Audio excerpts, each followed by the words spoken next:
سید محمد زبیر شاہ صاحب، جامعہ اسلامیہ غوثیہ، تاجدار ختم نبوت زندہ باد، زندہ باد، تاجدار ختم نبوت زندہ باد، زندہ باد۔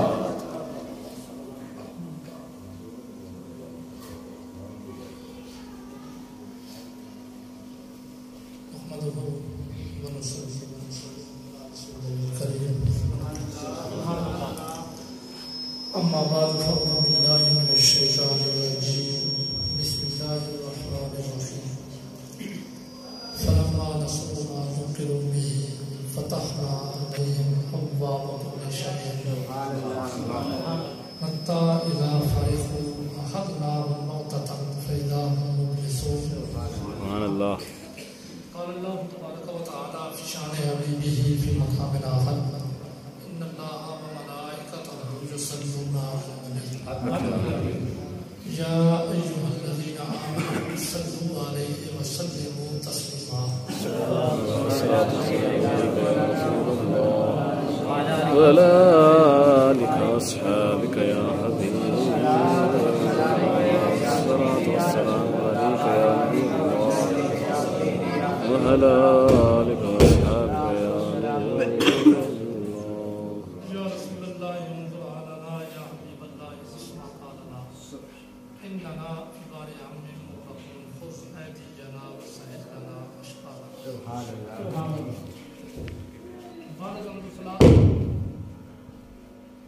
جب کوئی بندہ اس دنیا کے اندر اس کی ولادت ہوتی ہے تو اس کے لیے دنیا کی زندگی گزارنا ہوتی ہے جتنی اللہ تبارک و تعالیٰ نے اسے دنیا کی زندگی عطا کی ہوتی ہے۔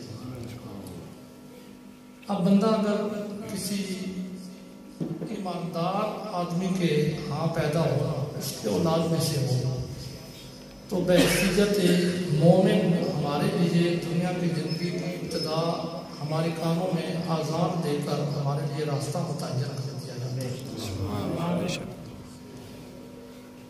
جبکہ اگر کسی کی بدبختی ہو، وہ ایسے گھر میں پیدا ہوتا کہ جو گھر صرف ذمہ داری کے لحاظ سے پہچانے جاتے ہوں، اللہ اور اس کے رسول کی اطاعت کرنے والے نہ ہوں، تو وہ اس لحاظ سے زندگی گزارتا ہے۔ ہاں اگر اللہ اسے توفیق دے کسی بھی مرحلے پر ہدایت کی تو اللہ تبارک و تعالیٰ اسے ہدایت دے دیتا ہے۔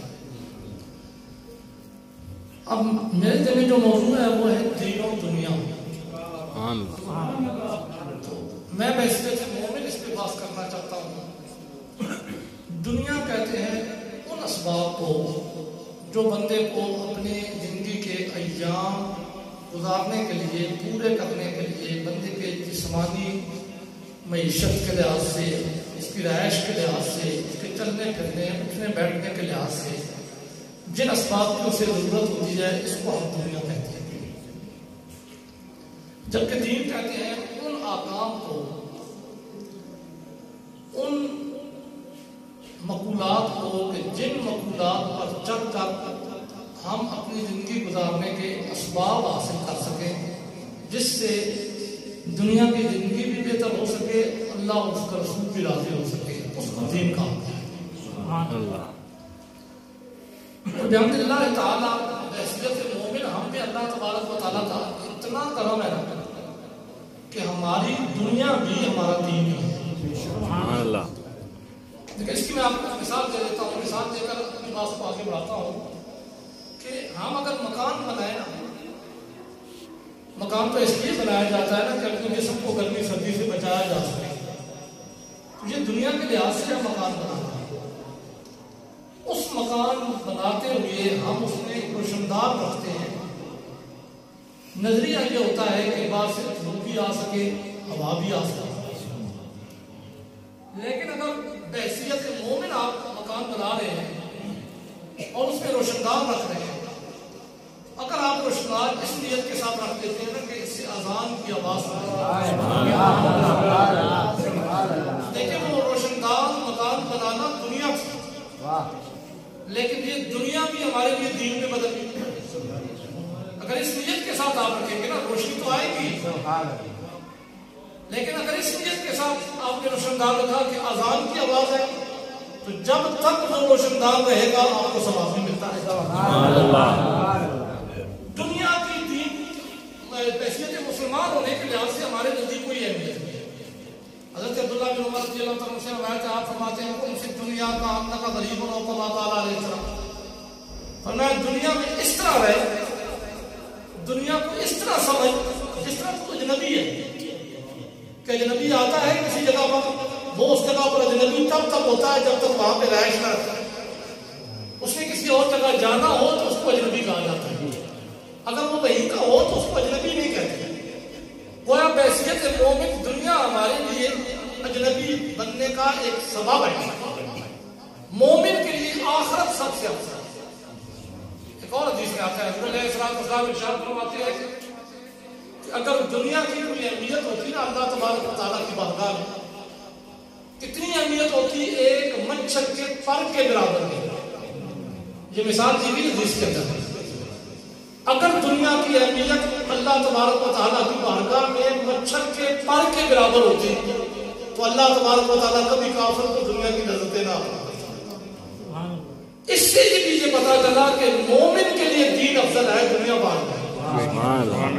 بحیثیت مومن ہمارے لیے دین ہے، دین ہی ہماری دنیا میں.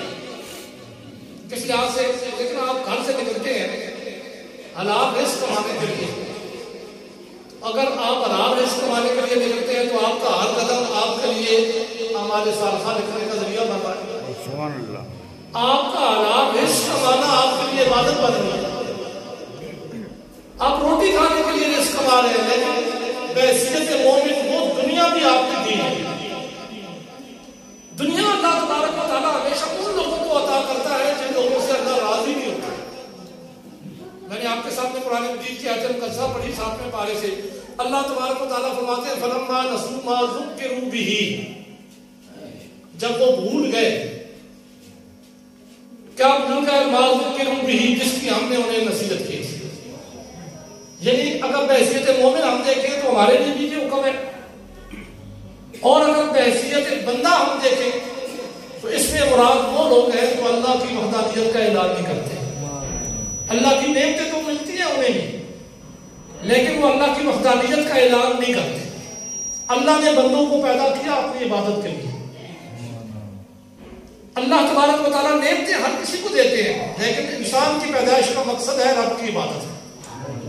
جو رب کی نعمتیں تو کھائے لیکن اللہ کی عبادت نہ کرے، اس کے لیے اللہ تبارک و تعالیٰ کا پیغام اس آیت مقدسہ میں ہے فلما نسوا ما ذکروا بہ. اللہ تبارک و تعالیٰ فرماتے ہیں کہ جب وہ بھول گئے، وہ کیا بھول گئے؟ جس کی ہم نے انہیں نصیحت کی. ہم نے انہیں کہا کہ بندے تجھے دنیا میں بھیج رہا ہوں اپنی عبادت کے لیے، اپنے رسول کی محبت کے لیے، اپنے دین کی اطاعت کے لیے، کہ تو نے دنیا میں جا کر بالغ ہو کر میرے احکام کی پیروی کرنی ہے، میرے رسول کی اطاعت کرنی ہے. لیکن اللہ تبارک و تعالیٰ فرماتے ہیں فلما نسوا ما ذکروا بہ، بندے کو ہم نے یہ نصیحت کر کے بھیجا دنیا کے اندر، یہ پیغام دنیا میں پہنچتا ہے تب بھی اسے ملتا ہے. لیکن جو بندہ اس کو بھول جاتا ہے تو پھر اس کے لیے ہوتا کیا ہے؟ فتحنا علیہم ابواب کل شیء. اللہ تبارک و تعالیٰ فرماتے ہیں کہ ہماری ناراضگی یہ نہیں ہوتی کہ ہم اس سے دنیا کی چیزیں چھین لیتے ہیں، ہم اسے بیماریوں میں مبتلا کر دیتے ہیں، ہم اسے بھوک میں مبتلا کر دیتے ہیں. آج کل کے اس کے دور میں ہمیں یہی سمجھا ہوا ہے. ہم سمجھتے ہیں کہ جس کے پاس دنیا آ گئی وہ اللہ کی بارگاہ میں بڑا مقبول بن گیا، جبکہ اسلام اس کے الٹ ہمیں رہنمائی دیتا ہے. قرآن مجید میں اللہ تبارک و تعالیٰ فرماتے ہیں فتحنا علیہم ابواب کل شیء. یا اللہ تبارک و تعالیٰ باب بھی تو کہہ سکتے تھے، باب نہیں ہے، ابواب ہے، جمع کا صیغہ ہے. اللہ تبارک و تعالیٰ فرماتے ہیں کہ جو ہماری نصیحت کو بھول جائے، جو ہو تو ہمارا بندہ لیکن بندگی کو بھول جائے. اب بھی بہت وسعت والا عنوان ہے کہ میں بندگی کے کتنے مراحل آپ کے سامنے بیان کروں، لیکن صرف اتنا یاد رکھیں کہ بندگی اللہ تبارک و تعالیٰ کی ہر لحاظ سے ہوتی ہے. فرائض بھی اس میں آتے ہیں، واجبات بھی آتے ہیں، سنتیں بھی آتی ہیں، مستحبات بھی آتی ہیں، حقوق اللہ بھی ہے، حق و رسول بھی ہے، اور اور حقوق العباد بھی ہے. جب بندہ ان میں سے حقوق کو بھولتا ہے تو اللہ تبارک و تعالیٰ فرماتے ہیں اس نے ہماری نصیحت کو بھول دیا. اب جب بھولا تو ہم نے کیا کیا؟ فتحنا علیہم ابواب کل شیء. اب باب کہا اللہ تبارک و تعالیٰ نے فرمایا ہر میدان میں ہم اسے وسعت دے دیتے ہیں, ہم اس کے لیے دروازے کھول دیتے ہیں.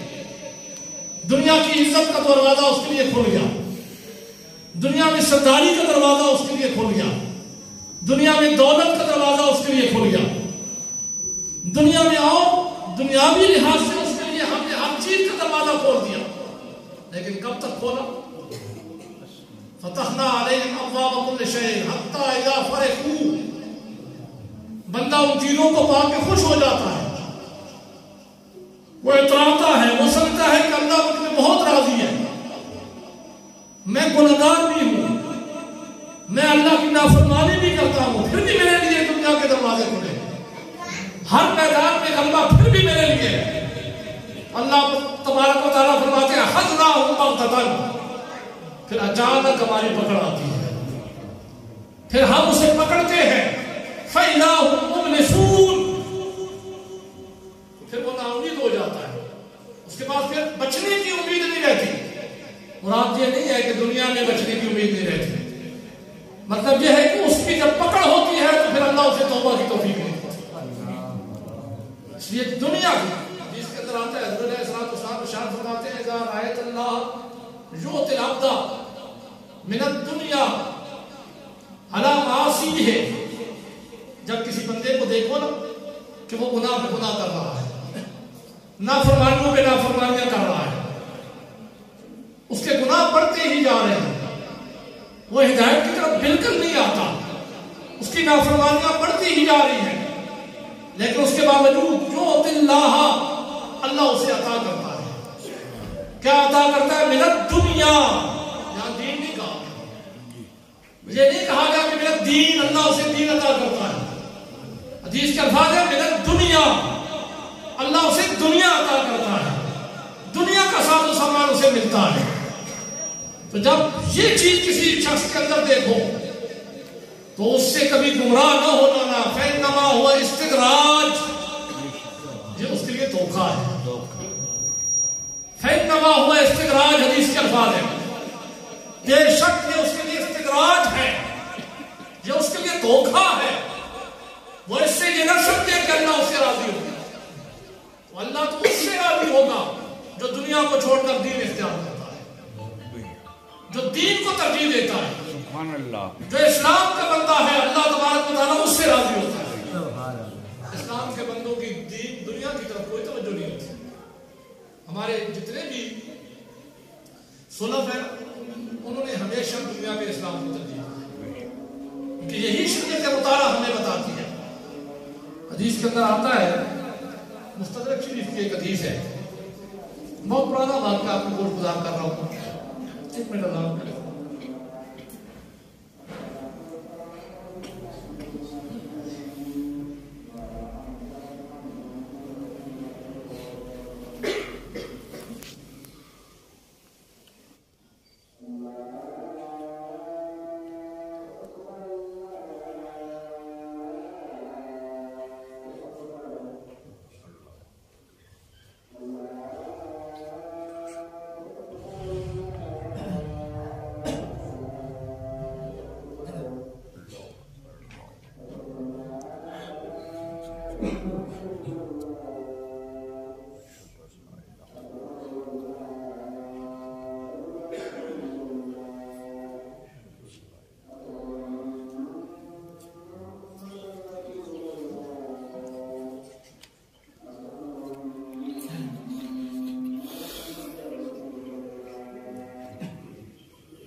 بحیثیت مومن ہمیں دین کی طرف ترغیب دی گئی ہے. ہمارے نزدیک دین عام ہے دنیا سے.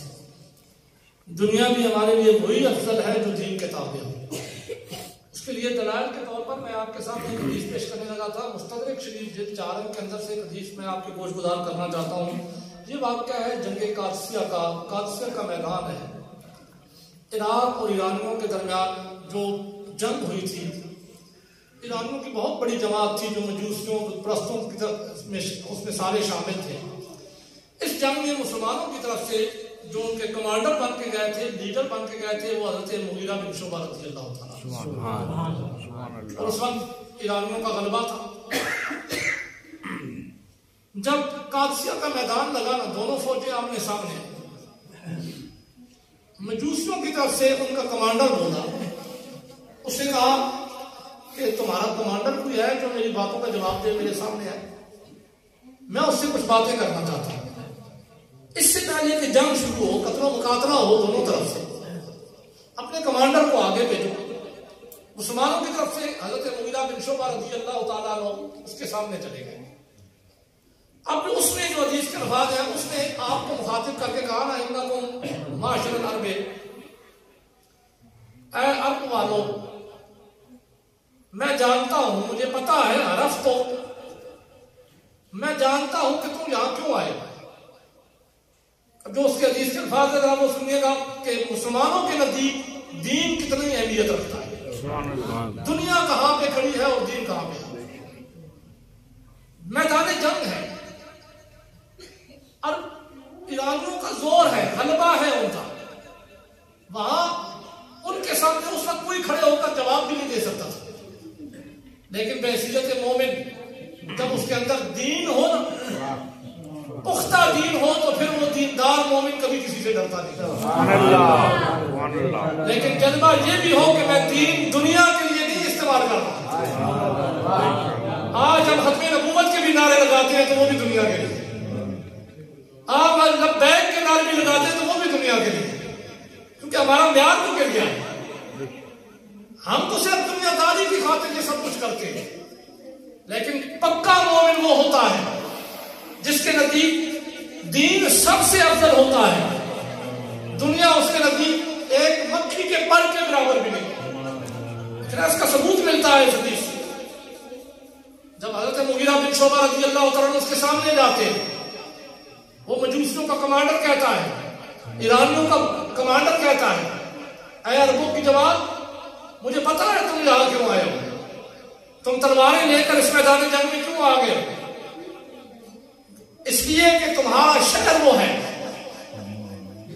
جہاں تمہارے پاس دنیا نہیں ہے, کھانے کے لیے کچھ نہیں ہے, تمہیں وہاں اتنا ملتا نہیں ہے کہ تم اپنے پیٹ بھر سکو. تم جہاں دنیا لینے کے لیے آئے ہو.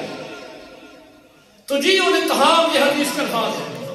اس نے کہا تم کہاں کے لیے آئے ہو, تمہیں کھانا چاہیے, تمہیں دنیا چاہیے, تو پھر اس میں لڑائی کرنے کی کیا ضرورت ہے؟ اس نے کہا لڑائی کی ضرورت نہیں ہے, تلوار کو پھینک دو. خذو نؤتیکم ما حاجتکم, ہم تمہیں دیتے ہیں جو تمہاری حاجت ہے. ہم تمہیں پیسہ بھی دیتے ہیں, ہم تمہیں سونا بھی دیتے ہیں, ہم تمہیں طعام بھی دیتے ہیں, ہم تمہیں لباس بھی دیتے ہیں, ہم تمہیں دنیا کی ہر چیز دیتے ہیں. لیکن لڑائی نہ کرو, قتل و مقاتلہ نہ کرو, واپس چلے جاؤ.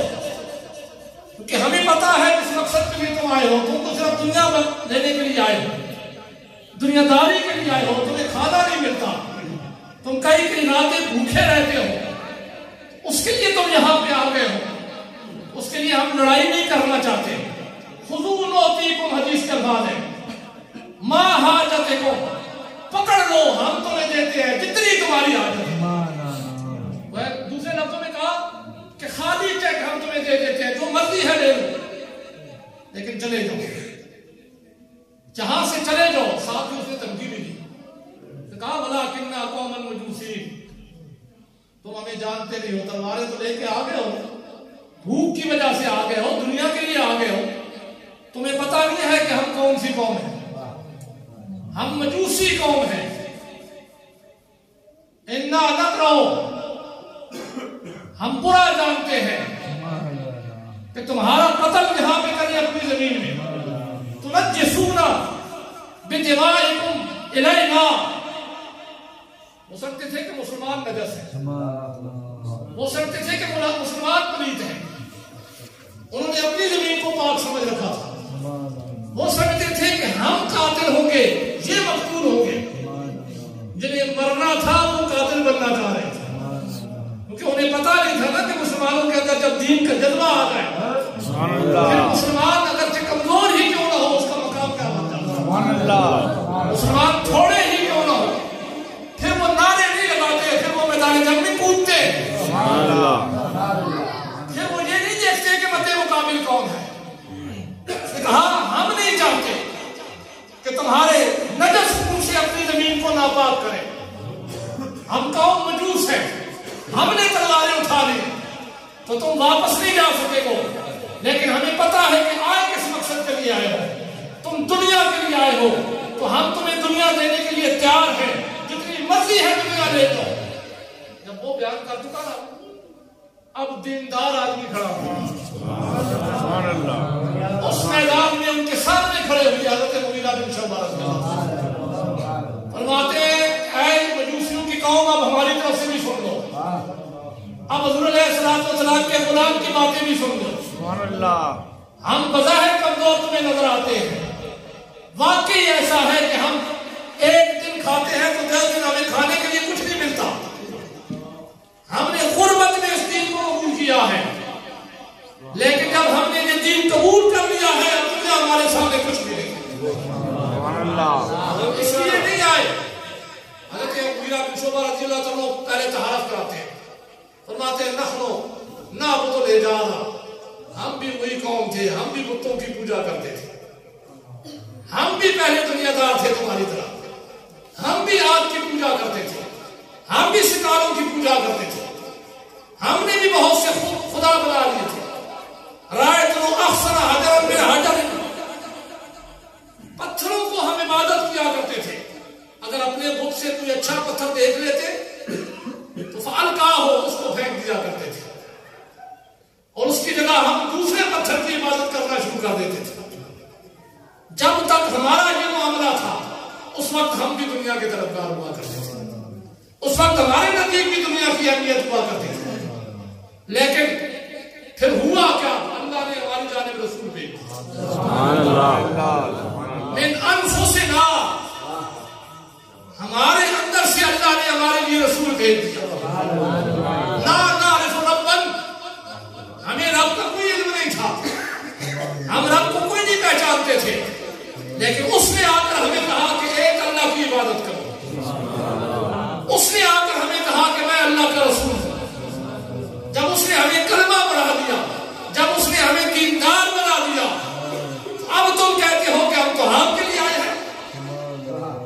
دنیا تو اس کے لیے ہے جو کافر ہوتا ہے, دیندار دنیا کے لیے نہیں آتا. کہ حدیث طویل ہے, میں اس کے آخری لفظ پڑھنا چاہتا ہوں. حضرت مغیرہ بن شعبہ فرماتے ہیں لا نجیع لطعام, سننا ہے مجوسیوں کے کمانڈر, تم نے کہا کہ تم ہمارا خون نہیں بہانا چاہتے, کہ تمہاری زمین نجس ہو جائے, اس کے بدلے میں تم ہمیں دنیا دے رہے ہو کہ ہم طعام کے لیے آئے ہیں, یہ طعام لے لو, یہ دنیا لے لو تو چلے جاؤ. یعنی اب دنیا ہمارے نزدیک کوئی چاہیے نہیں ہے. لا نجیع طعام, ہم طعام کے لیے نہیں آئے. ولکن جئنا لنقاتل مقاتلکم, ہم دین کی حفاظت کے لیے آئے ہیں. اب ساری اپنی شہنشاہیت بھی ہمارے قدموں میں رکھ دو, لیکن اگر ہمارے نبی اور ہمارے خدا کے بارے میں تم نے اسی طرح الفاظ کہے جو پہلے کہتے تھے تو ہم تمہارے خون بہا کے جائیں. اہمیت تم ہمارے نزدیک کہتے ہو. یہ دنیا دار, مسلمان دنیا دار نہیں ہوتا, مسلمان کے نزدیک دین کی اہمیت ہوتی ہے. یہ تو میں نے آپ کے سامنے مستدرک کے حدیث تھی نا, ہمارے صحابہ کرام ہمارے لیے مشن راہ ہے. حضرت عبداللہ بن رواحہ رضی اللہ عنہ کو کون نہیں جانتا؟ موطا امام مالک کی حدیث ہے، اور یہ بھی بتاتا چلا جاؤں کہ موطا امام مالک کی ساری حدیث صحیح ہے۔ موطا امام مالک کو اس لیے سیاہ ستہ میں شامل نہیں کیا گیا کہ ان کی ساری حدیث سیاہ ستہ میں پہلے سے موجود ہے، اس وجہ سے اس کتاب کو سیاہ ستہ میں شامل نہیں کیا۔ تو موطا امام مالک کی حدیث حضرت عبداللہ بن رواحہ رضی اللہ عنہ جب حضور علیہ السلام نے خیبر کا علاقہ فتح کیا، حدیث یہ بھی طویل ہے، میں اس کا لبے لباب آپ کے گوش گزار کر دوں۔ جب اللہ کے نبی نے خیبر کا علاقہ فتح کیا تو یہودیوں نے کہا کہ یہ زمین ہمارے پاس رہنے دیں۔ حضور علیہ السلام نے ان سے معاہدہ طے کیا، فرمایا زمین تم اپنے پاس رکھو، اس میں کھیتی باڑی کرو، جو پیداوار ہوگی اس میں نصف ہمیں دیا جائے گا، جزیے کے طور پر تم ہمیں دو۔ اب حضرت عبداللہ بن رواحہ رضی اللہ تعالیٰ عنہ یہ وہ صحابی تھے حضور علیہ السلام کے کہ جو کھجوریں درخت پہ لگی ہوتی تو یہ گن لیا کرتے تھے کہ کتنے کھجوریں، اندازہ لگانے میں ویسے اللہ نے یہ مقام دیا ہوتا تھا۔ حضور علیہ السلام نے ان کی ڈیوٹی لگا دی، فرمایا عبداللہ بن رواحہ رضی اللہ تعالیٰ عنہ جو کو بھی کہا کہ جب تک حضرت عبداللہ بن رواحہ رضی اللہ تعالیٰ عنہ نہیں آئیں گے تم کھجوریں درختوں سے اتار نہیں سکتے، پہلے یہ آ کر اندازہ کریں گے، پھر اس کے بعد تم نے درختوں سے اتارنی ہے، پھر جو ہمارا حصہ بنتا ہے وہ حضرت عبداللہ بن رواحہ رضی اللہ عنہ لے کر آ جائے گا۔ اب انہوں نے نصف پہ راضی تو ہو گئے، لیکن دیندار دیندار ہی ہوتا ہے، دنیا دار ہی ہوتا ہے۔ جن کے نزدیک دنیا کی اہمیت ہوتی ہے وہ دین کو اپنے دل سے نکال دیتے ہیں، اور جو دیندار ہوتا ہے اس کے نزدیک دنیا بھٹکتی بھی نہیں۔ حدیث کا الفاظ ہے حضرت عبداللہ بن رواحہ رضی اللہ عنہ جایا کرتے تھے، اندازہ لگا کے جو کچھ آپ اندازہ لگاتے ہیں وہی ہوتا، آپ نصف کھجوریں لے کے آ جاتے ہیں۔ اب یہودیوں نے ایک چال چلی یہ چلی کہ انہوں نے کہا اجمعوا حلیجا من حلیج نسائہم، انہوں نے سارے یہودیوں کو جمع کیا، سارے یہودیوں کو جمع کر کے کہا اپنی اپنی عورتوں کے زیورات اکٹھے کرو، جمع کرو زیورات، جمع کر دیا انہوں نے سارے زیورات، جتنی ان کی عورتوں کے زیورات تھے نا سونا تھا سارا ایک جگہ پہ جمع کر دیا۔ جمع کرنے کے بعد انہوں نے کہا حضرت عبداللہ بن رواحہ رضی اللہ تعالیٰ عنہ آتے ہیں نا تو ہم ان سے کلام کریں گے، اب جب وہ لینے کے لیے آئیں گے جزیہ تو ہم ان سے بات کریں گے۔ بات کیا کریں گے؟ انہوں نے کہا یہ زیورات ہم انہیں دے دیں گے، ہم انہیں خرید لیں گے۔ ان کا بھی مطمئن نظر یہ تھا نا کہ یہ دین کو اہمیت نہیں دیتے کہ دنیا داری سے کچھ ہو جائے، جب اتنا سونا دیکھیں گے تو یہ اپنا دین بیچ دیں گے، لیکن وہ 14ویں صدی نہیں تھی۔ آج تو ہم صرف 10 روپے پہ اپنا دین بیچ کے جا رہے ہوتے ہیں، ہم تو صرف جہاں پہ 10 روپے ملنا ہو اپنے آپ کو بریلوی کہلوانے والا کسی اور مطلع فکر کے پاس پہنچ جاتا ہے، یہاں کھڑے ہو کر لبیک کے نعرے لگانے والا کسی اور کے اسٹیج پہ چڑھا ہوتا ہے۔ جہاں نعرے تو لگاتے ہیں لبیک کے، لیکن چند ٹکوں کی خاطر اور چند ٹکوں کی خاطر دونوں چیزیں ہم ان کے اسٹیج پہ چڑھ جاتے ہیں، ہم اپنا دین ہی بیچ دیتے ہیں۔ کیوں؟ کیونکہ ہمارے اندر دین نہیں ہے۔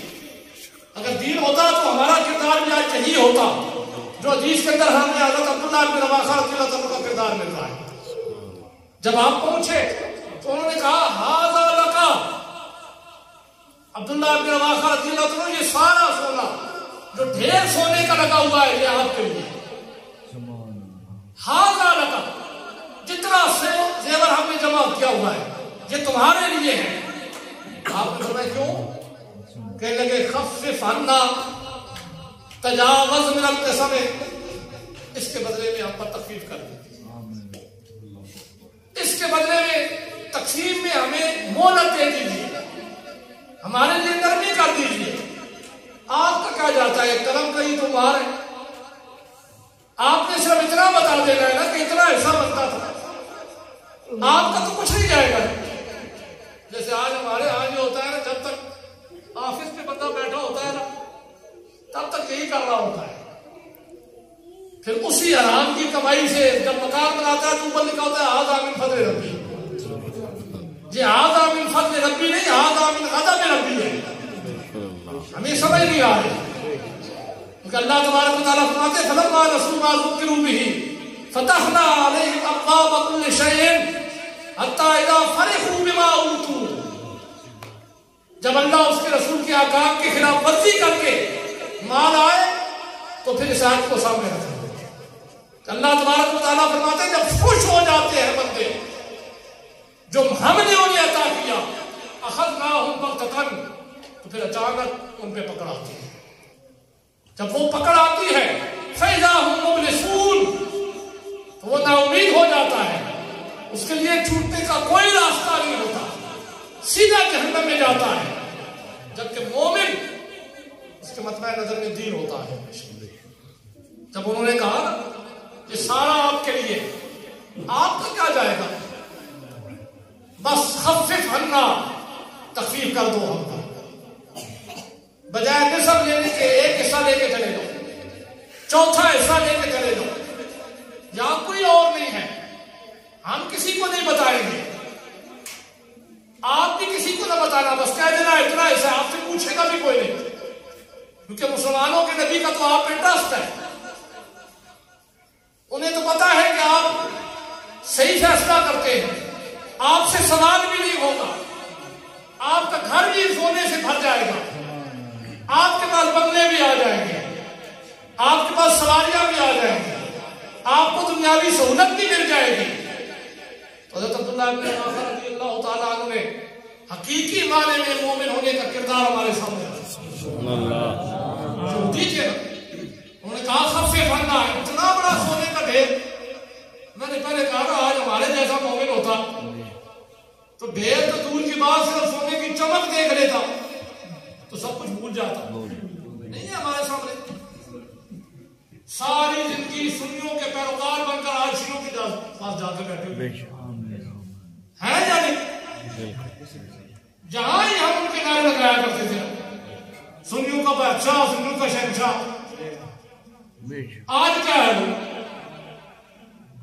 آج گمراہوں کا بھی شہنشاہ بن گیا ہے. کیوں؟ پیسے کی چمک ہے.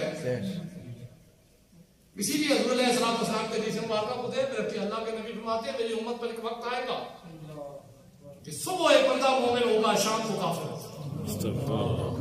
شام کو مومن ہوگا، صبح کافر ہوگا. عرض کی کہ یا رسول اللہ صلی اللہ علیہ وسلم وجہ کیا ہے؟ فرمایا دنیا کی خاطر وہ اپنے کلمہ چھوڑ دے گا، دین چھوڑ دے گا، اس کا مطمع نظر دنیا ہوگی. جب دنیا کی طرف جاؤ گے تو دین سے پھر جاؤ گے. اس لیے حضرت عبداللہ بن عمر رضی اللہ عنہ کا کردار آپ کے سامنے بیان کرنا چاہتا ہوں کہ اسلام کے بندے کا کردار کیا ہوتا ہے. مومن کے نزدیک دنیا کی کتنی اہمیت ہے اور دین کی کیا اہمیت ہے. جب اتنا بڑا ڈھیر سونے کا ان کے سامنے رکھا تو کہا ہاتھ رکھے لکا، یہ تمہارے لیے ہے، اس کے بدلے میں خفف عنا، بس ایک قلم پھیر دو، ہم پر تخفیف کر دو، تمہارا کچھ بھی نہیں جائے گا. تو آپ نے کیا جواب دیا؟ آپ نے فرمایا یا معاشر اليہود، اے یہودیوں کی جماعت سنو، وَإِنَّ مِنْ أَبْغَضِ خَلْقِ اللَّهِ الیہ، یہودیوں اللہ کی مخلوق میں جو میرے نزدیک سب سے مقبول ترین قوم ہے وہ تم ہو. اب اپنا عقیدہ بیان کر رہے ہیں، فرماتے ہیں یہ کام کرنے سے پہلے بھی تم میرے نزدیک مقبول ترین قوم تھے، میں تمہیں سب سے زیادہ مقبول سمجھتا تھا. اللہ کی ساری مخلوق میں تم میرے نزدیک مقبول ترین قوم ہو. جس قوم سے میں بغض رکھتا ہوں سب سے زیادہ اللہ کی مخلوق میں وہ تم ہو یہودیوں. لیکن ما ذاک علی عملک ان اخیف علیہ، اس چیز نے بھی مجھے نہیں ابارا کہ میں تم پہ کبھی ظلم کرتا ہوں. یہ میرا دین مجھے کہتا ہے بغض تم سے ضرور رکھتا ہوں، لیکن میرا دین مجھے بتاتا ہے کہ بغض بھی ہے، عدم پھر بھی کرنا.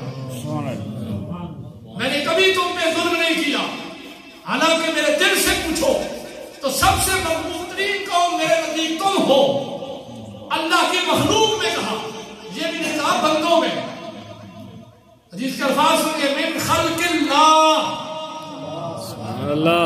حالانکہ خنزیر سب سے بدترین مخلوق ہے، لیکن حضرت عبداللہ بن رواحہ رضی اللہ تعالیٰ یہودیوں کو کہہ رہے ہیں تم مجھے خنزیر سے بھی زیادہ مقبول کرتے ہیں، کیونکہ خلق اللہ کہا، اللہ کی تخلیق میں سب سے زیادہ تم مجھے مقبول لگتے ہو، میں تم سے بغض رکھتا ہوں، لیکن کیونکہ میں دیندار ہوں یہ بغض بھی ما ذا حاملوں کا انخیفہ علیہ ہے، اس نے بھی مجھے اس بات پہ مجبور نہیں کیا کہ میں تم پہ کبھی ظلم کرتا. میں چاہتا تو تم پہ ظلم بھی کر سکتا تھا، لیکن جس نبی کا کلمہ میں پڑھتا ہوں سبحان اللہ، اس نے ہمیں بتایا کہ دنیا کی طرف کبھی رغبت نہ کرنا، تمہارے نزدیک پراتی دین ہونا چاہیے. وہ دین مجھے کہتا ہے کہ عدل کرو، اجلوہ اقرب للتقویٰ، مقابلے میں تمہارا قریبی ہی کیوں نہ ہو عدل کرنا ہے. لہذا میں نے کبھی عدل سے ہٹ کر کوئی فیصلہ نہیں کیا. اما ما حرمت من الرشوت، میں لیکن جو تم پیش کر رہے ہو نا یہ سونے کا ڈھیر، یہ تو رشوت میں سے. اما ما حرمت من الرشوت فهو سخط، حدیث کا الفاظ ہے. میں تم سمجھتے ہو کہ میرا دین خرید لو گے؟ وہ 14ویں صدی کے پیر ملا ہوں گے جن کا دین خریدا جا سکتا ہے. میں حضور علیہ السلام کا صحابی ہوں، اس سونے سے میرا دین نہیں خریدا جا سکتا. فَإِنَّهَا رِشْوَةٌ هُوَ سُخْطٌ، یہ رشوت ہے جو تم مجھے دے رہے ہیں، اور یہ سود ہے. سُخْطٌ کہا یہ سود ہے، اور میرا دین مجھے کہتا ہے اِنَّا لَا نَأْكُلُهَا، میرے دین نے مجھے یہ تعلیم دی ہے کہ سود کھانا حرام ہے، رشوت لینی حرام ہے. تو میں حرام کو دنیا کو کبھی ترجیح نہیں دوں گا اپنے دین کے. اب یہودی تھے نا، جب انہوں نے یہ بات دیکھی نا کہ یہاں تو وار نہیں چل رہا، پلٹا انہوں نے اپنے پلڑے کو. حدیث کے الفاظ ہے انہوں نے کہا کیا؟ انہوں نے کہا قالو، حدیث کے الفاظ ہے سارے میں ایک زبان ہو کر کہہ رہے ہیں بِهَذَا قَامَتِ السَّمَاوَاتِ وَالْأَرْضِ. قربان جاؤ عبداللہ بن رواحہ رضی اللہ تعالیٰ عنہ تمہارے دین پہ، تمہارے مذہب پہ، تمہارے کلمے پہ، تمہارے اخلاق پہ، تمہاری جرت پہ. کہا اسی وجہ سے زمین و آسمان قائم ہے کہ دنیا کے اندر ایسے لوگ بھی موجود ہیں جو دنیا کے بدلے میں دین کو ترجیح دیتے ہیں. سبحان اللہ، سبحان اللہ. مومن کے لیے دین اور دنیا میں مقام و مرتبہ. اور پھر یہ ایک بات نہیں ہے، جنہوں نے دنیا کو چھوڑا نا، دین کو ترجیح دی، پھر انہیں مقام نہیں ملا. سبحان اللہ. کنز المال شریف کے حدیث مبارکہ ہے، حضور علیہ السلام کے ایک صحابی تھے حضرت جسامہ رضی اللہ عنہ. سبحان اللہ. اللہ کے نبی نے انہیں بادشاہ حضرت کی طرف بھیجا نا تبلیغ اسلام کے لیے، اپنا پیغام دینے کے لیے. تو جب یہ کہہ رہا تو ارکن بادشاہ کو پتا چلا کہ حضرت جسامہ رضی اللہ عنہ میرے پاس آ رہے ہیں. عربوں کے لشکر کے سربراہ بن کر، وفد کے سربراہ بن کر.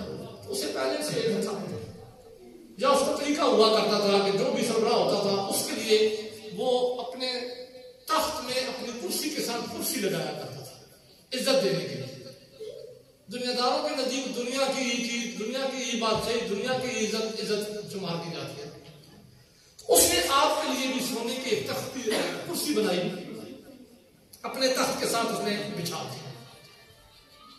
حضرت جسامہ رضی اللہ عنہ جب اس کے دربار میں پہنچے، حکم بادشاہ تخت پہ بیٹھا تھا، نیچے اس کی رعایا موجود تھی، آپ کے سارے وقت کے لوگ بھی نیچے بیٹھ گئے. اس نے آپ کو اس کرسی پہ بٹھا دیا، کرسی ڈھکی ہوئی تھی، آپ بیٹھ گئے. اب حدیث کے الفاظ ان کی زبان سے جیسے حضرت جسامہ رضی اللہ عنہ بیان کرتے ہیں وہ پڑھنے لگا ہوں. حضرت جسامہ رضی اللہ عنہ فرماتے ہیں کہ جلس تو بنا مدر ما تختی، اسے مجھے بٹھایا اپنے تخت پر، اپنے کرسی کے ساتھ، میری کرسی لگی ہوئی تھی، اس نے مجھے کرسی پہ بٹھایا. ولم ادر ما تختی، جلس تو میں بیٹھ تو گیا لیکن میں جانتا نہیں تھا کہ میرے نیچے کیا ہے.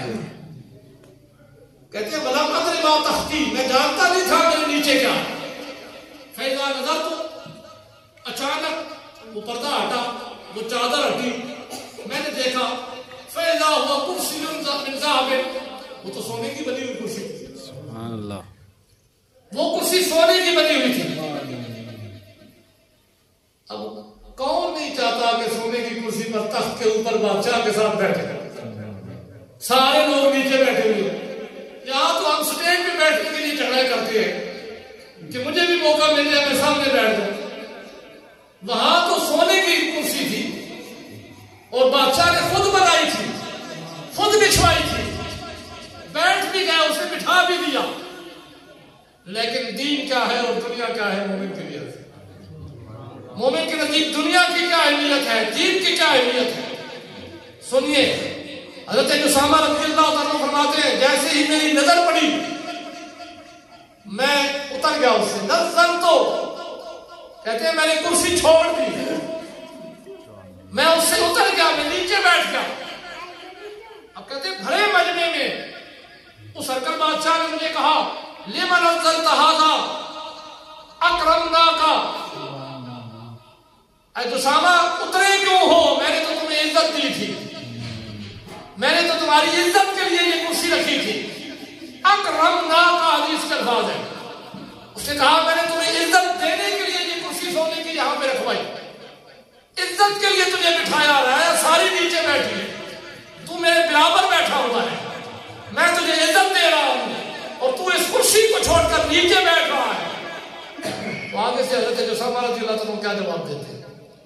فرماتے ہیں سنو ہرکل بادشاہ، سونے کی کرسی پہ بیٹھنا تمہارے نزدیک عزت ہوگی، جو دنیا دار ہو اس کے نزدیک یہ عزت کا معیار ہے، جو دنیا دار ہو اس کے نزدیک یہ مقام و مرتبے کا معیار ہے.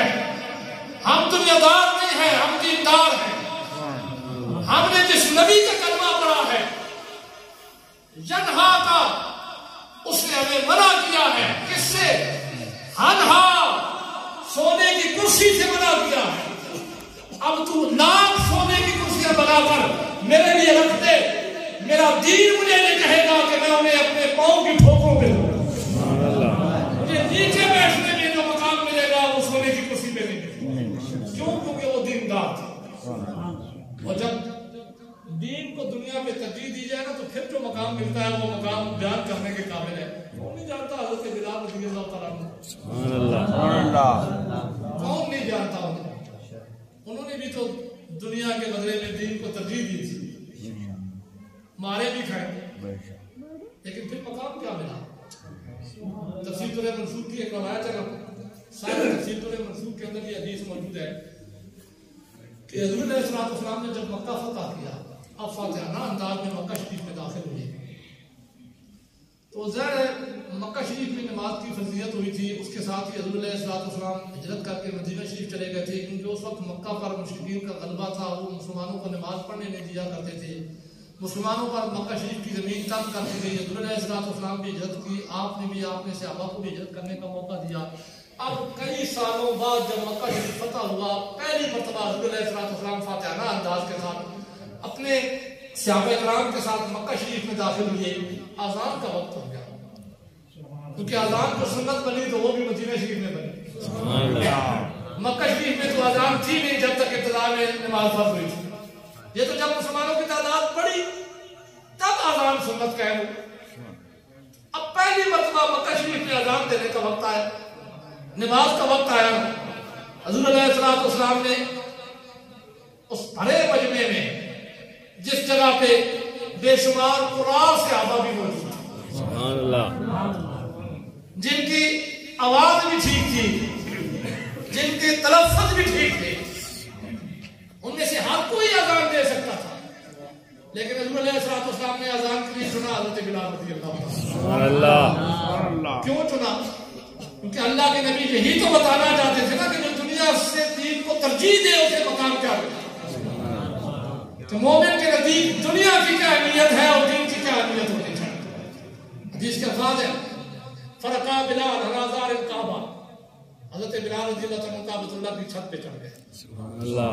کہ بیجنا تو تھا نہیں نا مکہ شریف میں، پہلی مرتبہ جو اذان ہو رہی تھی مدینہ شریف میں تو میزبان بنا دیا گیا تھا، لیکن مکہ شریف میں پہلی مرتبہ اذان ہو رہی تھی تو حضور علیہ السلام نے فرمایا بلال کعبۃ اللہ کی چھت پہ چڑھ جاؤ.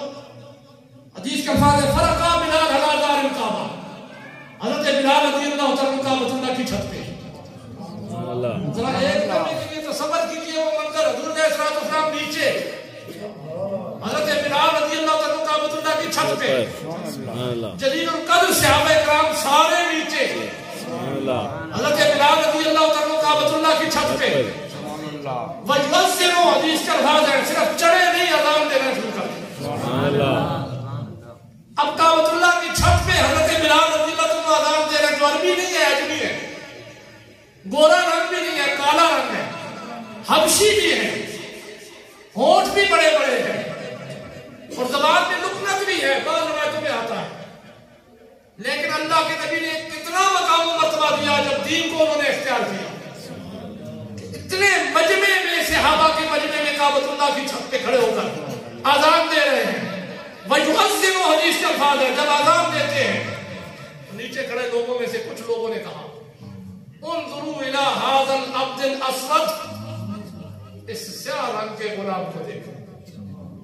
يُؤَذِّنُ عَلَى دَارِ الْكَعْبَةِ، اسے یہ مقام کیسے مل گیا، اسے یہ مرتبہ کیسے مل گیا کہ سیاہ رنگ کا ہے بھی غلام تھا. حضرت صدیق اکبر رضی اللہ عنہ نے خلیفہ آزاد کیا. یہ کعبۃ اللہ کی چھت پہ کھڑے ہو کر اذان دے رہا ہے، یہ مرتبہ ملا کیسے؟ فقط اتنا کہا کہ یہ مرتبہ ملا کیسے؟ اس کے پاس تو دولت بھی نہیں ہے، اس کے پاس تو کوٹھیاں بھی نہیں ہیں، اس کے پاس تو دنیا ہے ہی نہیں، اس کے پاس تو خود پہننے کے لیے کپڑے نہیں ہیں، لیکن یہ مقام کیسے ملا؟ انہوں نے فقط اتنا کہا اللہ تعالیٰ نے جبریل امین کو بھیج دیا. سبحان اللہ. صاحب تفسیر سورہ منصور کا پھر حوالہ دے رہا، میں ان میں سے نہیں ہوں جو ویسے ہی سنی سنائی باتیں کرتے ہیں. میں جو بات بھی کرتا ہوں بڑی ذمہ داری سے کرتا ہوں، حوالے کے ساتھ کرتا ہوں. وَيُؤَذِّنُ عَلَى دَارِ الْكَعْبَةِ، کعبۃ اللہ کی چھت پہ اذان دے رہے ہیں. انہوں نے کہا یہ مقام کیسے ملا؟ یہ نہیں کہا کہ کیوں ملا، کہا ملا کیسے؟ تو اللہ تبارک و تعالیٰ نے جبریل امین کو بھیجا. جبریل جاؤ میرے محبوب کی بارگاہ میں. لوگ پوچھتے ہیں کہ بلال رضی اللہ تعالیٰ کو یہ مقام کیسے ملا؟ تو اللہ تبارک و تعالیٰ نے یہ آیت نازل کی، یا ایھا الناس انا خلقناکم من ذکر و انثی وجعلناکم شعوبا وقبائل لتعارفوا ان اکرمکم عند اللہ اتقاکم. سبحان اللہ. لوگ پوچھتے ہو یہ مقام کیسے ملا؟ یہ تو دین کی وجہ سے ملا. جو اللہ کی بارگاہ میں جتنا بڑا دیندار ہوگا اسے مقام و مرتبہ بھی ملے. سبحان اللہ. تکبیر، اللہ اکبر. رسالت، یا رسول اللہ. تحقیق، حق چڑھا کر. نعرہ حیدری، یا علی. نعرہ غوثیہ، یا غوث اعظم. تاجدار ختم نبوت. زندہ باد، زندہ باد. یہ رشتہ داریاں یہ تو صرف پہچان کے لیے ہے. اللہ کی بارگاہ میں عزت کا معیار ہے تقویٰ، دینداری. جس کے اندر جتنا دین زیادہ ہوگا اللہ کی بارگاہ میں اتنا زیادہ متقی. سبحان اللہ. ان اللہ لا ينظر الى صورکم والى اجسامکم، اللہ تمہاری صورتوں کو نہیں دیکھتا، اللہ تبارک و تعالیٰ جسموں کو نہیں دیکھتے، ولکن ينظر التقویٰ، اللہ تو دین کو دیکھتے ہیں، سبحان اللہ. تقویٰ کو دیکھتے ہیں کہ بندے کے اندر دین کتنا ہے. جو دیندار ہوگا، اسی لیے دیکھیں جب حضور علیہ السلام سے یہ پوچھا گیا ای الناس خیر یا رسول اللہ صلی اللہ علیہ وسلم، اللہ کے نبی لوگوں میں سب سے بہتر کون؟ سبحان اللہ. تو یہاں حضور علیہ السلام نے یہ نہیں فرمایا جو زیادہ پیسوں والا ہوگا وہ سب سے بہتر ہوگا، جو اونچے نسب والا ہوگا وہ سب سے بہتر ہوگا، جو اونچے خاندان سے تعلق رکھنے والا ہوگا وہ سب سے بہتر ہوگا. جب اللہ کے نبی کی بارگاہ میں عرض کی کہ ای الناس خیر، سب سے بہترین لوگوں میں سے کون ہے؟ تو اللہ کے نبی نے فرمایا خیر الناس اقرأہم. اللہ کے نبی نے پہلی نشانی بتائی فرمایا جو جتنا قرآن پڑھنے والا ہوگا وہ سب سے بہترین ہوگا. سبحان اللہ. اب معیار حضور علیہ السلام نے بیان کیا جو قرآن پڑھے سمجھے اور اس پہ عمل کرے وہ لوگوں میں سب سے بہتر ہے. اتقاہم للہ عز وجل. دوسری چیز اللہ کے نبی نے بتائی جو جتنا زیادہ اللہ کی بارگاہ سے متقی ہو کر آئے گا وہ اتنا ہی زیادہ بہتر ہے. سبحان اللہ. یہ دوسری صفت اللہ کے نبی نے بیان کی. اتقاہم للہ عز وجل. جو جتنا زیادہ اللہ سے ڈرنے والا ہوگا وہ سب سے زیادہ بہتر ہے. پھر فرمایا وَأَمْرُهُمْ بِالْمَعْرُوفِ. آج ہم نے سمجھ لیا کہ صرف مولویوں کا کام ہے.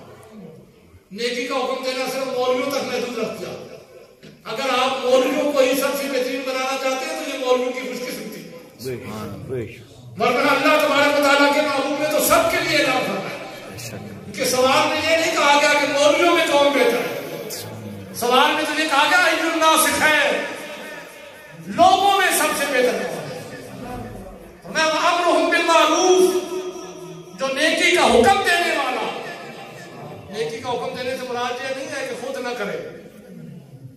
پہلے خود کرے گا پھر دوسروں کو حکم دے گا. وَأَنْهَاهُمْ عَنِ الْمُنْكَرِ. چوتھی چیز اللہ کے نبی نے بتائی جو برائی سے روکنے والا. جہاں کہیں برائی دیکھے گا وہ کسی سے ڈرے گا نہیں سوائے اللہ اس کے رسول کی. برائی کو دیکھے کرنے والا کوئی بھی ہو وہ روکے گا. اگر وہ خاموشی اختیار کرے تو وہ بہترین لوگوں میں نہیں آ سکتا. بہترین لوگوں میں وہی ہوگا اپنا ہو یا پرایا ہو. اگر برائی کا مرتکب ہو تو وہ اس کو روکے گا. اگر نہ روکے تو تعلق ختم کر دے گا. پھر یہ نہیں کہ اس نے کلاسیفیکیشن کی کہ بھائی ہیں تو اپنے برائی کر رہے ہیں تو ان کے ساتھ تو تعلق رکھنا ہے.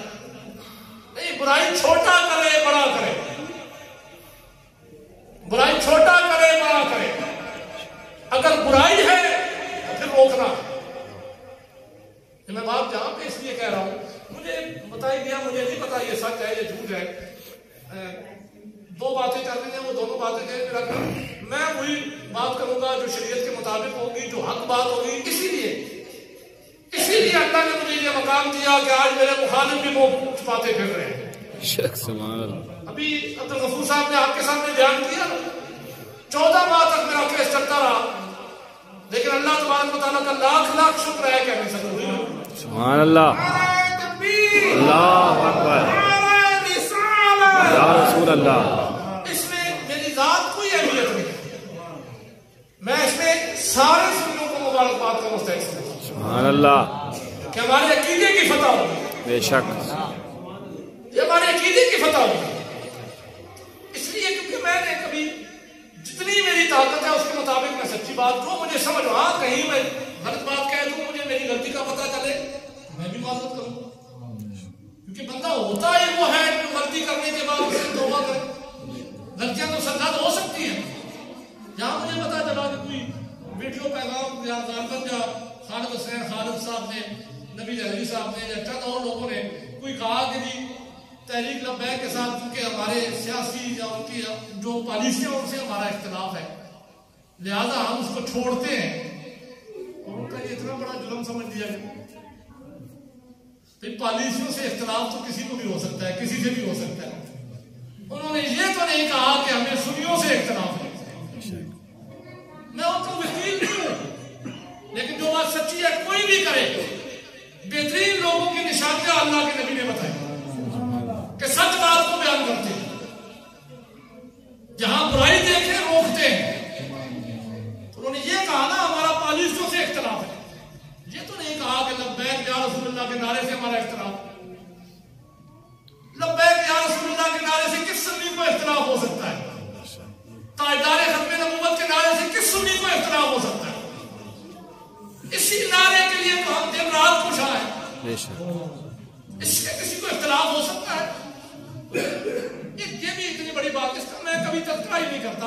مجھے جو تکلیف ہوئی ہے میں جو آپ تک پہنچانا چاہتا ہوں وہ مجھے پتا چلا کہ بھرپور میں کوئی پروگرام تھا وہاں ایک علامہ صاحب بھی آئے اور ان کا نام لینا بھی میں مناسب نہیں سمجھتا اور وہاں پہ نبی جہنی صاحب بھی تھے. تو بکھاری کلا کے کچھ لوگوں نے نبی حضرت صاحب کے خلاف وہاں پہ نعرے لگائے، انہیں ہم اسٹیج پہ تقریر نہیں کرنے دیتے۔ میں خوش ہوتا اگر وہ یہ نعرے بھی لگاتے کہ ہم اس مولوی کو بھی یہاں پہ نہیں بیٹھنے دیں، کیونکہ اگر کوئی مولوی سنیت کا لبادہ اوڑھ کر رافضیت میں چلا جائے، اس کے تو ہم ہاتھ چومیں تو ہم مومن نہیں بن سکتے، ہمارا ایمان مکمل نہیں ہوگا۔ پھر تو بے شک لبیک یا رسول اللہ کے نعرے لگاتے رہو۔ لبیک یا رسول اللہ کے نعرے کا تقاضا یہ ہے کہ جو ناصری ہو اس سے بھی ہمارا تعلق نہیں ہونا چاہیے، بے شک جو رافضی ہو اس سے بھی ہمارا تعلق نہیں ہونا چاہیے۔ ہاں سنی اگر پالیسیوں سے اختلاف کرے، ہو سنی سیاسی لحاظ سے بے شک آپ اس کو اپنا مخالف سمجھیں، لیکن اس کی سنیت میں تو دبا نہیں رہے گا۔ میں خوش ہوتا اگر مجھے یہ خبر ملتی انہوں نے کہا جی ہم اس رافضیت والے کو کبھی نہیں بیٹھنے دیں گے، پھر تو میں سمجھتا کہ دین کہاں کر رہا ہوں، لیکن چونکہ یہ چھوٹا تھا سرکار نام کی دست ہوتا علامہ صاحب نہیں، میں پہلے نام لے چکا ہوں، اس لیے دوبارہ مجھے نام بتانے کی ضرورت نہیں ہے، جو یہاں سے گیا مجھے پتا ہے، اس لیے مجھے کیا ضرورت ہے۔ میں تو یہ کہہ رہا ہوں کہ میں شریعت کا پابند ہوں اور شریعت کی پاسداری کے بارے میں آپ کو تبلیغ کرنے کے لیے آیا ہوں۔ اگر سچے مومن ہم بننا چاہتے ہیں تو پھر ہمیں یہ تفریق نہیں کرنی، جو بھی اہل سنت و جماعت کے عقیدے کے خلاف جائے گا ہمارا اس کے ساتھ کوئی تعلق نہیں۔ انشاءاللہ۔ اور یہ بھی یاد رکھیں کہ اہل سنت و جماعت کا عقیدہ صحیح وہی ہے جو قرآن علماء سے چلتا ہے، نئی تحقیقوں سے ہمارا کوئی تعلق نہیں، کیونکہ جیسے جیسے قرب قیامت آئے گا علم دنیا سے اٹھ جائے گا۔ علم دنیا سے اٹھنے کے بارے میں حضور علیہ السلام نے یوں نہیں فرمایا تھا کہ علم لوگوں کے ذہنوں سے نکال دیا جائے گا، بلکہ فرمایا تھا کہ عالم دنیا سے چلے جائے گا۔ آج ہمارے یہاں نہیں رواج، کیا وہ جاہل تھے جو ہم سے پہلے زمانے میں تھے؟ جاہل تو اس زمانے کو کہا گیا۔ خیر القرون قرنی، اللہ کے نبی فرماتے ہیں بہترین زمانہ تو میرا ہے، پھر اس کے ساتھ جو ملا ہوا ہے، پھر اس کے ساتھ جو ملا ہوا ہے، یہ سلسلہ تو یوں چلے گا، جیسے جیسے زمانہ دور ہوتا جائے گا وہ بدترین میں آتا جائے گا۔ آج بدترین زمانے میں ہم نئے نئے تحفے لوگوں کے سامنے پیش کر رہے ہیں، نہیں فلاں کا یہ نمبر ہے، فلاں کا یہ نمبر ہے، فلاں جنتی ہے، فلاں جنتی نہیں ہو سکتی، جبکہ ہمیں ناسک منسوخ کا بھی آج علم نہیں ہے۔ میں کئی علماء سے جب ناسک منسوخ پہ بات کرتا ہوں تو میں حیران رہ جاتا ہوں، اپنے آپ کو شیخ الحدیث کہنے والے جنہیں ناسک منسوخ کے معنی کا بھی تو نئی سے نئی تحقیقیں آ رہی ہیں۔ میرے بھائی اگر مومن رہنا چاہتے ہو تو دین کو اہمیت دینا پڑے گا، سبحان اللہ، کیونکہ اللہ تبارک و تعالیٰ کی بارگاہ میں مقبول بندہ وہ ہوتا ہے جو دین کو اہمیت دیتا ہے۔ حضور علیہ السلام سے جب یہ پوچھا گیا تو آپ نے 5 چیزیں بتائی، اور میں جو قرآن کا سب سے زیادہ پڑھنے والا ہوں، اللہ سے سب سے زیادہ ڈرنے والا ہوں، نیکی کا حکم دینے والا ہو، برائی سے روکنے والا ہو، وَأَوْصَلَهُمْ لِلرِّحِمِ قطع تعلقی کرنے والا نہ ہو، ملانے والا ہو، لوگوں کو توڑنے والا نہ ہو، لیکن کس شرط پہ؟ دین کی بنیاد، دنیا کی بنیاد پر نہیں، دین کی بنیاد پہ لوگوں کو ملانے والا، جن کا ایک دین ہو، پارٹیاں مختلف بھی ہوں، ان کو ملا کے رکھنے والا، وہ بہترین لوگوں میں سے۔ لہذا ہمیں شریعت مطہرہ کے مطابق اپنے دین کو بہتر کرنا ہے، ہمیں اپنے دین پہ عمل پیرا ہونا ہے۔ جب اللہ اس کے رسول کا حکم آ جائے تو پھر ہم نے دنیا کو نہیں دیکھنا، اسی میں ہماری کامیابی ہے۔ اللہ تبارک و تعالیٰ اسی عقیدے پہ ہمیں قائم و دائم رکھے۔